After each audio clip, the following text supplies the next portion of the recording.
नमस्कार, आप देख रहे हैं देश दिन भर। मैं हूं आपके साथ ऋतु तिवारी पोखरियाल। बुलेटिन की शुरुआत करेंगे। प्रधानमंत्री नरेंद्र मोदी आज तेलंगाना को कई परियोजनाओं की सौगात की। पीएम तेलंगाना में सिकंदराबाद रेलवे स्टेशन के पुनर्विकास की आधारशिला रखी है। उन्होंने सिकंदराबाद से तिरुपति के मार्ग पर चलने वाली वंदे भारत को भी रवाना किया। पीएम ने इसके बाद तेलंगाना की जनता को भी संबोधित किया और सीएम केसीआर पर जबरदस्त निशाना भी साधा।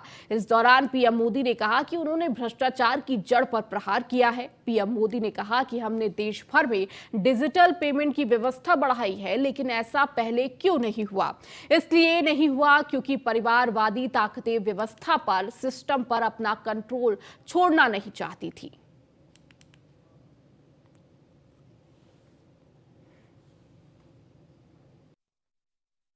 कुछ मुट्ठी भर लोग विकास के इन कार्यों से बहुत बौखलाए हुए हैं।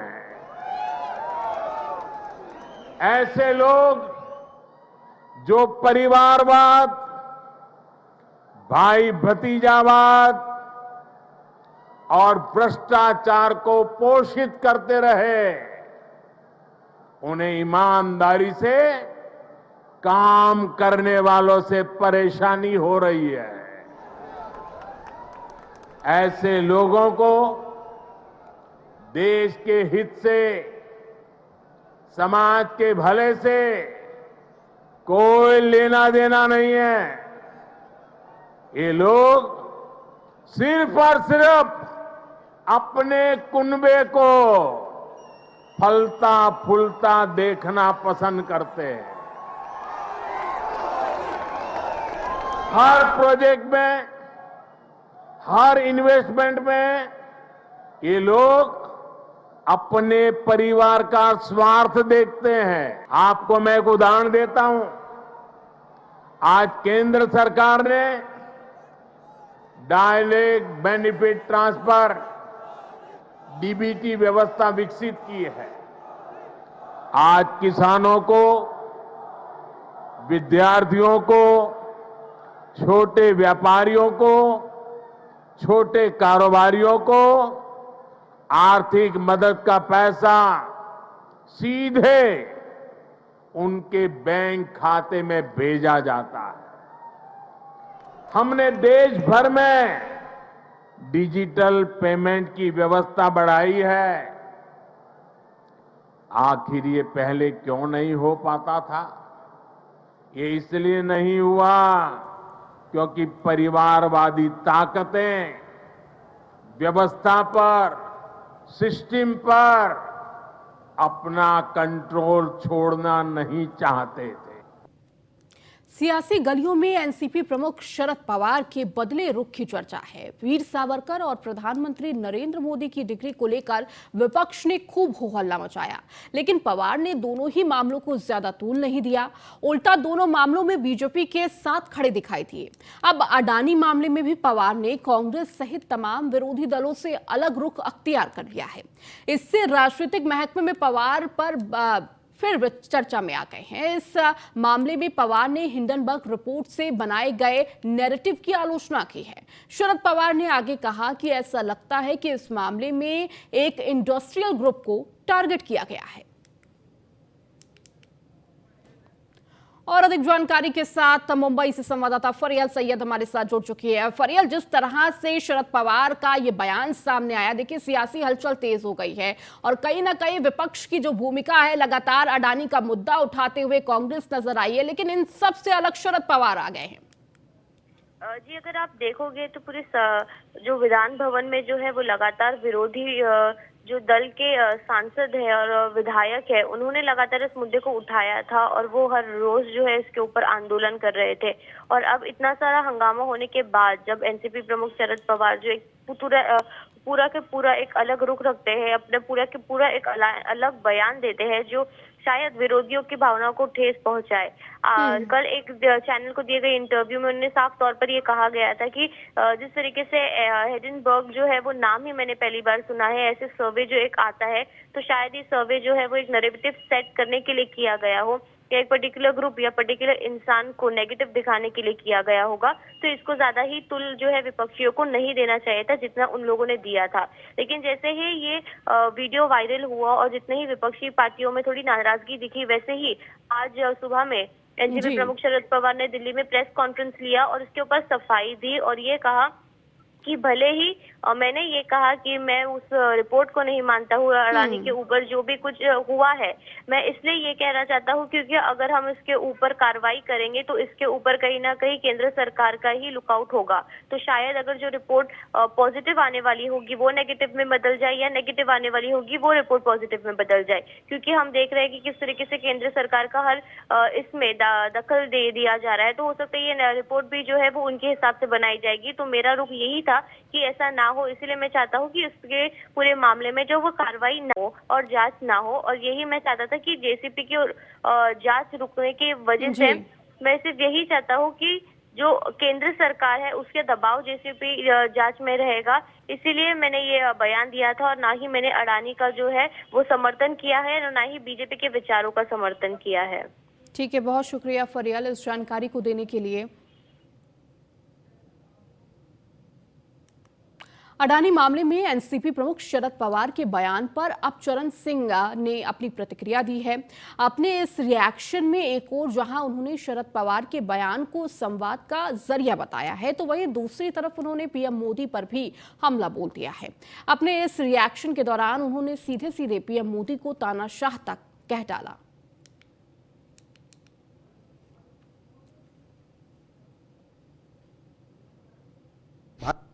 अडानी के ऊपर आदरणीय शरद पवार जी का जो वक्तव्य है वो ये बताता है कि विपक्ष के अंदर संवाद जिंदा है, लोकतंत्र जिंदा है। अगर उनके कोई विचार बाकी की 19 पार्टियों से थोड़ा सा नहीं मिले तो उसे हम संवाद कहते हैं।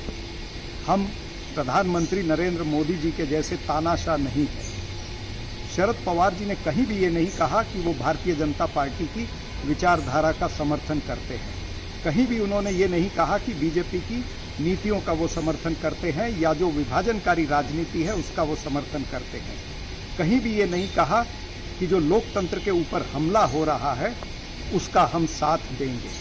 तो आदरणीय शरद पवार जी ने जो बात कही है उसे हम संवाद कहते हैं, वो लोकतंत्र की जीत है। उद्धव बाला साहेब ठाकरे से के सांसद संजय राउत को धमकी देने वाले राहुल तलेकर को जमानत मिल गई है। आपको बता दें, पुलिस ने संजय राउत को शराब की हालत में धमकी भरा मैसेज भेजा था, जिस मामले में पुलिस ने राहुल को पुणे से गिरफ्तार किया था।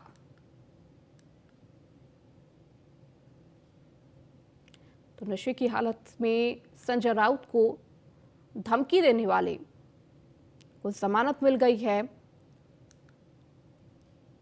तो आपको बताते चले कि पुलिस ने संजय राउत को शराब की हालत में धमकी भरा मैसेज भेजा था, जिस मामले में पुलिस ने राहुल को पुणे से गिरफ्तार किया था। संजय राउत साहब, इनको एक एसएमएस द्वारा धमकी आई थी। उसके बारे में हमने आपको डिटेल में बताया था, पहले इनिशियल ब्रीफ दिया था। आज उसी के बारे में आगे का अपडेट ये है कि वो धमकी देने वाला लड़का राहुल उत्तम तड़ेकर नाम का जालना डिस्ट्रिक्ट का लड़का है। वो पुणे में एक होटल चलाता है खुद का। वो छोटा होटल है, 6 टेबल का होटल है वो खुद तो वो रेंट पे लिया हुआ वो जगह पे वो चला रहा है। ये राहुल तड़ेकर, ये इसका कोई भी क्रिमिनल बैकग्राउंड नहीं मिला है, कोई गैंग से रिलेटेड नहीं है। तो ये बेसिकली सिर्फ शराब के नशे में ये किया ऐसा लगे।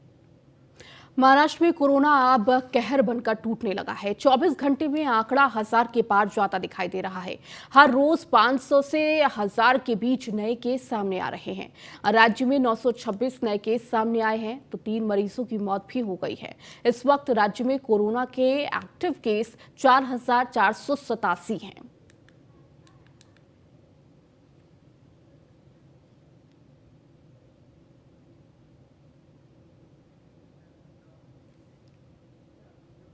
खबर बिहार से है, जहां पर मंत्री तेज प्रताप को होटल के कमरे से बाहर निकालकर खड़ा कर दिया गया।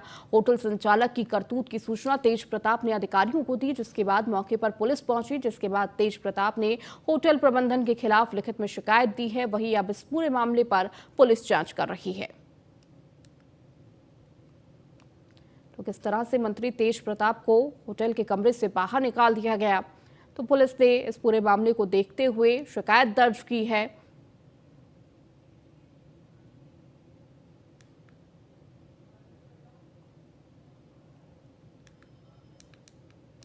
तो पुलिस ने इस पूरे मामले को लेकर जांच शुरू कर दी है। मंत्री तेज प्रताप जो कि होटल पहुंचे हुए थे, इस दौरान किस तरह से होटल के कमरे से उन्हें बाहर निकाला गया।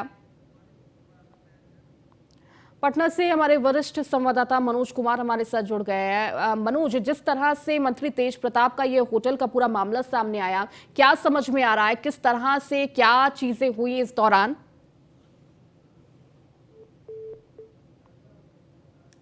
तो मनोज से हमारा संपर्क टूट गया है, तो आपको ये तस्वीरें भी दिखा रहे हैं उस वक्त की जब ये पूरी घटना हुई है, जिसके बाद पुलिस मौके पर पहुंची।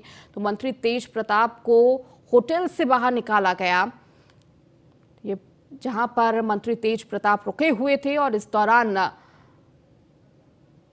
पुलिस को सूचना दी गई इस पूरे मामले को लेकर।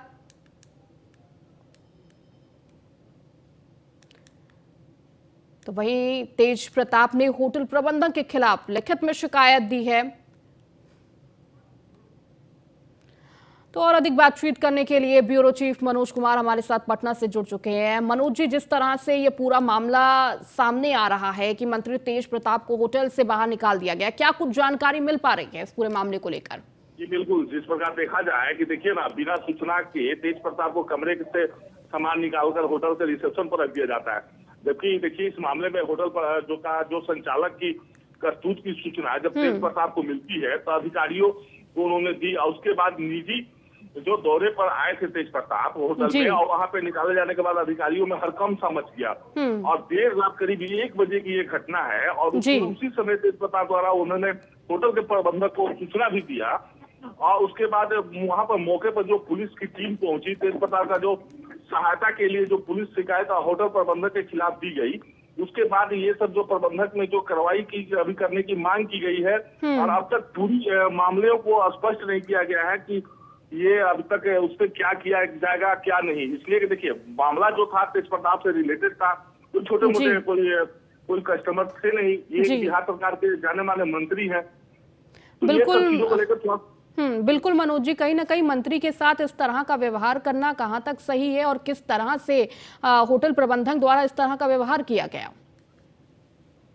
जी बिल्कुल, आज जिस प्रकार देखा जाए, देखिए बिहार में इस चीज को लेकर बहुत ज्यादा चर्चा चल रही है, लेकिन ये मामला अब तक स्पष्ट नहीं हो पाया कि आखिर तेज प्रताप को बिना सूचना दिए होटल के जो एक वेटर द्वारा सामान बाहर लिया जाता है, लेकिन इस चीज को अब तक गुप्त रखा गया है। या फिर ये भी माना जा सकता है कि हो सकता है कि मंत्री से तंग आ गए हो, या फिर मंत्री के कोई बात ऐसा उन्होंने बोला हो, या होटल वाले जो मोनोपोली ऐसा हो।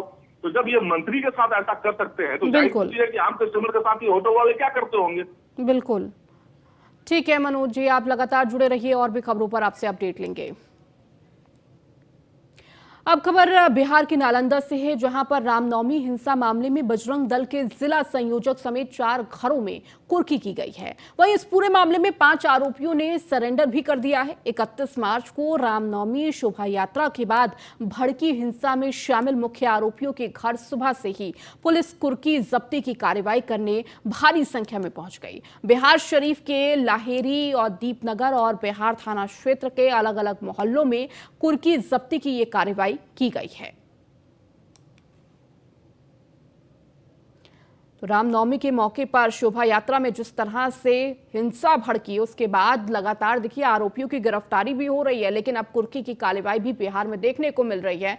और ब्यूरो चीफ हमारे साथ मनोज कुमार लगातार जुड़े हुए हैं। मनोज जी, जिस तरह से शोभा यात्रा के दौरान ये हिंसा भड़की थी, उसके बाद देखिए कार्रवाई लगातार जारी है, और इस कार्रवाई में जो सबसे महत्वपूर्ण तस्वीर अब आ रही है वो है कुर्की की कार्रवाई। उसमें एक्चुअली 31 मार्च को रामनवमी का जो शोभा यात्रा के बाद जो भड़की हिंसा में जो शामिल हुए थे, तो कुछ मुख्य आरोपी के घर पे आज सुबह से ही पुलिस कुर्की जब्ती की कार्रवाई कर रही है। देखिए, ये आनंद फानंद में ये कार्रवाई की जा रही है, कम से कम लोगों को ये लगे कि जो भी लोग इस तरह की घटनाओं का अंजाम दिए उसके कम से कम प्रशासन द्वारा अब तक चुप्पी नहीं काटी गई है और उसको लेकर प्रशासन अपनी एक्टिविटी दिखा रही है।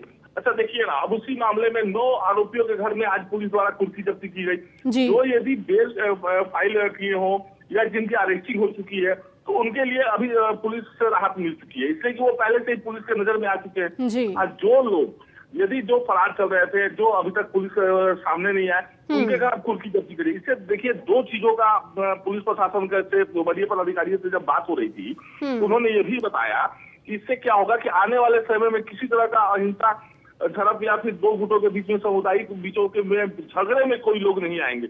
इससे खौफ बना रहेगा और डर सा बना रहेगा और इस तरह का मामलों का घटनाओं का अंजाम तक नहीं दिया जाएगा। बिल्कुल मनोज जी, इसके अलावा मनोज जी क्या और भी नाम शामिल हो सकते हैं इस कुर्की की कार्रवाई में? जी देखिए, अब तक तो 9 लोगों का ही बात सामने आ रहा था और उसके बाद 9 लोगों का ही कुर्की का अब तक सामने पेशी की गई। तो कहीं ना कहीं ये लग रहा था कि अब तक जितने लोगों पर FIR दर्ज हुई थी तो ये लोग जो है वो कहीं ना कहीं छोटे लोग होंगे जो इस तरह का नाम डाला गया होगा। इसमें अभी तक सुपरविजन भी होना बाकी है और अभी वरीय पदाधिकारियों का सुपरविजन भी नहीं हुआ, इसलिए कि काफी लोगों का नाम भी पड़ चुका है। और इसमें जो 9 लोगों का जो नाम आ रहा है तो पुलिस के वरीय अधिकारियों का कहना कि ये जो 9 लोग थे मुख्य लोग थे जिनके कारण लोगों के इनके कहने पर लोग उनके समूह में गए, भीड़ में गए और घटना का अंजाम दिया गया। ठीक है मनोज जी, आप लगातार जुड़े रहिए और भी खबरों पर आपसे अपडेट लेंगे। खबर बिहार के भागलपुर से है, जहां पर 22 साल का युवक शिव की नगरी केदारनाथ अपने गांव से पैदल यात्रा कर केदारनाथ मंदिर निकल गया। बताया जा रहा है कि 1400 किलोमीटर पैदल यात्रा दूरी तय कर 2 से ढाई महीने के अंदर केदारनाथ भगवान शिव का दर्शन करेंगे। वहीं शाश्वत ने बताया कि दृढ़ इच्छा और संकल्प के साथ केदारनाथ शिव मंदिर के दर्शन को लेकर 1400 किलोमीटर की दूरी पैदल यात्रा तय कर सनातन धर्म को बढ़ावा देने का उद्देश्य है। मनोज जी लगातार जुड़े हुए हैं। मनोज जी, बिहार से ये अनोखी तस्वीर निकलकर सामने आ रही है। भागलपुर से एक युवक जो कि केदारनाथ तक की यात्रा पैदल ही करने वाला है और किस तरह से एक आध्यात्म और इसके साथ ही शिव भक्ति भी नजर आ रही है। जी बिल्कुल, अभी देखिए जो केदारनाथ का जो यात्रा है भागलपुर से एक्चुअली 1400 किलोमीटर का जो मीटर पड़ता है, जिसमें ये पैदल यात्रा की दूरी जो बताया जा रहा है कि 1400 किलोमीटर है और 2 से ढाई महीने के अंदर केदारनाथ भगवान शिव मंदिर का दर्शन करेंगे वो। तो देखिए कहीं ना कहीं एक श्रद्धा जो है ये अंदर से जुड़ा हुआ है। ये जो श्रद्धा भक्ति वाली जो बात आती है तो उसमें नहीं पता चल पाता है कि कितना दूर है। देखिए अभी सावन महीने में ही, अभी सावन का जो महीना होता है ये देवघर झारखंड में पड़ता है, जबकि बिहार के प्रत्येक जिले से करीब करीब लोग पैदल जाते हैं। उस समय भी एक शिव भक्ति का जो उमंग ही अलग होता है और जो एक लालसा होती है जो दर्शन करने का, इसमें ये दूरिया जहाँ तक देखने में सुनने में मिल रहा है कि दूरिया भी उनको करता नजर आता है। आज 2-2.5 महीने का जो ये पैदल यात्रा करेंगे तो कहीं ना कहीं ये भी है कि प्रशासन का भी सपोर्ट मिलेगा, वहाँ के लोगों का भी सपोर्ट मिलेगा, जो स्थानीय लोग जहाँ से गुजरेंगे उनका भी सहयोग मिलेगा कुछ। जी ठीक है मनोज जी, बहुत शुक्रिया इस जानकारी को देने के लिए। अब बात वाराणसी की करेंगे, जहां भोजपुरी एक्ट्रेस आकांक्षा दुबे की मौत का मामला पेशी के लिए कोर्ट लाया गया। सिंगर समर सिंह 14 दिनों के लिए जेल भेजा गया। समर सिंह पुलिस पूछताछ के लिए सोमवार को मांगेगी रिमांड। तो बड़ी खबर इस वक्त दे रहे हैं, पेशी के लिए कोर्ट लाया गया समर सिंह, 14 दिनों के लिए जेल भेजा गया समर सिंह। तो पुलिस पूछताछ के लिए सोमवार को रिमांड मांगेगी, जहां तमाम पूछताछ की जाएगी। और ये एक्सक्लूसिव तस्वीर भी आपको दिखा रहे हैं। भोजपुरी एक्ट्रेस आकांक्षा दुबे की मौत के बाद लगातार कार्रवाई जारी है। और अधिक बातचीत करने के लिए वाराणसी से संवाददाता संतोष ओझा हमारे साथ जुड़े हुए हैं। संतोष, किस तरह की जानकारी इस पूरे मामले पर मिल रही है? एक के बाद एक अब छानबीन भी चल रही है और देखिए आप समर सिंह से पूछताछ की बात भी कही जा रही है। देखिए 3 बजे की पेशी थी, लगभग 1 घंटे बाद विलंब से समर सिंह कोर्ट लाया गया। कोर्ट लाने के बाद कुछ देर उसे रोकने के बाद सीधे सीधे कोर्ट में उपस्थित किया गया, जहां उनके पक्ष के वकीलों ने रिमांड पे न देने की अपील की।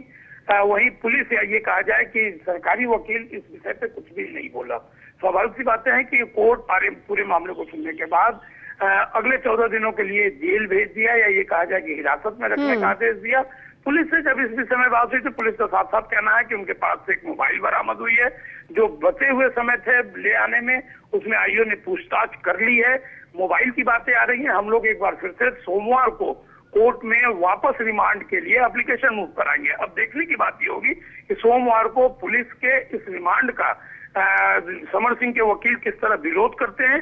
क्या पुलिस को रिमांड मिलती है या फिर से कोर्ट पिछले आदेश पे ही रहती है। जी ठीक है संतोष, शुक्रिया इस जानकारी को देने के लिए। तो पेशी के लिए कोर्ट लाया गया था सिंगर समर सिंह को, जिसके बाद 14 दिनों के लिए जेल भेजा गया है समर सिंह को। हालांकि पुलिस की ये कोशिश है कि रिमांड पर समर सिंह को लिया जाए, जहां तमाम पूछताछ की जा सके। हालांकि देखना होगा क्या कुछ आदेश आता है। देहरादून में बीजेपी महानगर द्वारा आयोजित विचार यात्रा गोष्ठी में मुख्यमंत्री धामी पहुंचे हैं। आपको बता दें कि 6 अप्रैल से 14 अप्रैल तक सामाजिक न्याय सप्ताह कार्यक्रम के तहत विचार गोष्ठी आयोजित की गई है। इसमें महानगर ने बीजेपी के वरिष्ठ नेताओं को सम्मानित किया जाएगा। वहीं मुख्यमंत्री पुष्कर सिंह धामी और बीजेपी प्रदेश अध्यक्ष पार्टी के वरिष्ठ नेताओं को सम्मानित करेंगे।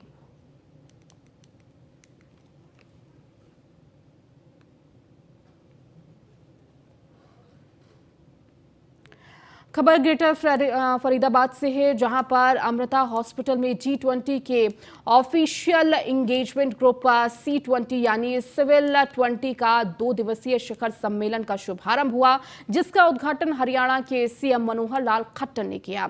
इस अवसर पर उनके साथ केंद्रीय विद्युत और भारी उद्योग राज्य मंत्री कृष्णपाल गुर्जर सहित सभी विधायक भी मौजूद रहे। 2 दिवसीय C20 शिखर सम्मेलन में लगभग 700 चिकित्सा विशेषज्ञ, शिक्षक और सार्वजनिक स्वास्थ्य अधिकारी अलग अलग सेशन में भाग लेने वाले हैं।